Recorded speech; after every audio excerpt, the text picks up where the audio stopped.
अस्सलामुअलैकुम वरहमतुल्लाहि वबरकातुहू। जी प्यारी बहनों, जुम्मतुल मुबारक आप लोगों को बहुत बहुत मेरी तरफ से। अल्लाह ताला खैर वाफियत वाला करे। और आज की वीडियो जैसा कि आपको पता ही है अनुमान क्या होता है, तर्जमा हदीस और उसके साथ साथ एक सच्चा वाक़या। तो आज का सच्चा वाक़या भी बड़ा ही ज़बरदस्त है, यानी कि हम हमेशा अपने हकूक़ औलाद से मांगते हैं, तो आज पता चल रहा है कि औलाद के भी कुछ हकूक़ हैं। तो हज़रत उमर फ़ारूक की कहानी है जी आज का सच्चा वाक़या। तो हम सबसे पहले तिलावत कर लें, फिर हम इंशाअल्लाह तर्जुमा पढ़ के हदीस पढ़ के फिर सच्चा वाक़या पढ़ेंगे। औज़ु बिल्लाहि मिनश शैतानिर रजीम, बिस्मिल्लाहिर रहमानिर रहीम। अय्यामम्मादूदात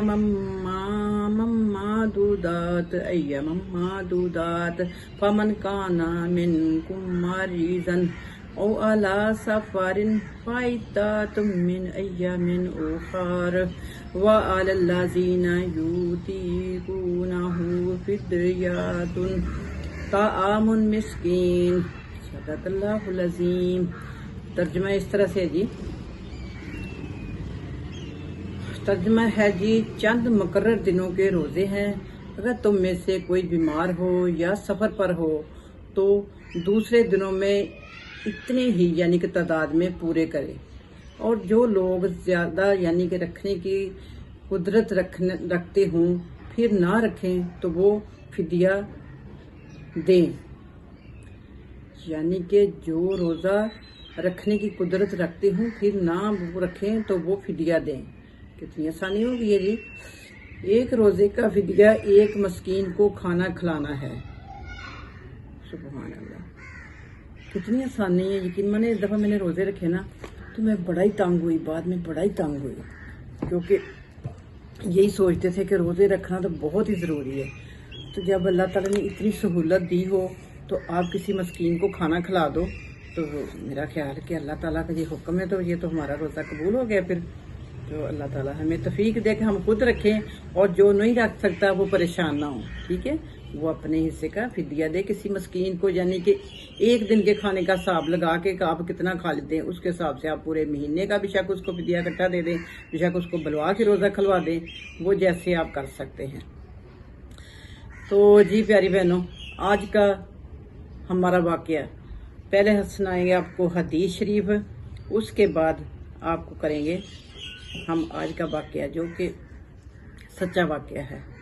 आज की हदीस शरीफ है जी, रसूल पाक सल्लल्लाहु अलैहि वसल्लम ने तुम में से बेहतर, यानी कि वो फरमा रहे हैं कि तुम में से बेहतर इंसान वो है जो अपने घर वालों के साथ बेहतर हो। और मैं अपने घर वालों के साथ सबसे बेहतर हूँ।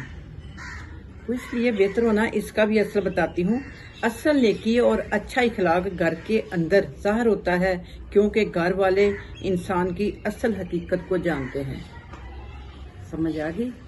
हम बाहर बहुत अच्छे बन जाते हैं, इखलाक हमारा बहुत बुलंद होता है, हर चीज़ होती है।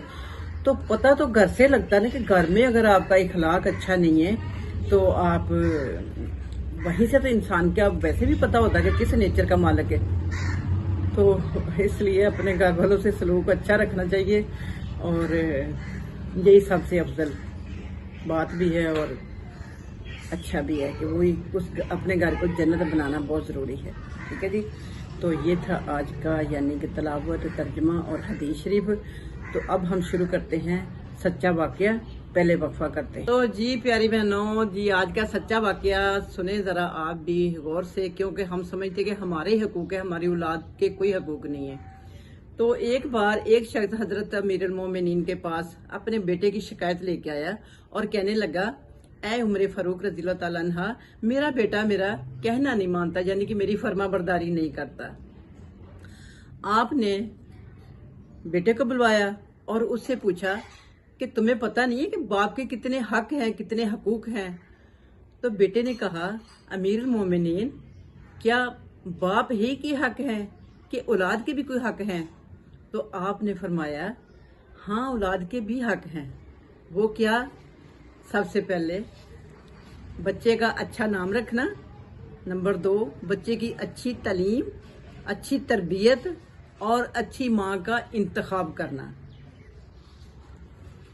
तो बच्चे ने शिकायत की, उन्होंने कहा ना इन्होंने मेरा अच्छा नाम रखा है, ना मेरी अच्छी परवरिश की है, ना मुझे अच्छी तालीम दी है, ना ही मेरे लिए अच्छी माँ का इंतखाब किया है। तो आपने फिर उस शख्स को कहा कि जब आपने अपने हकूक नहीं अदा किए तो आपका बच्चा आपका फरमाबरदार कैसे हो सकता है, आपका हक कैसे अदा कर सकता है।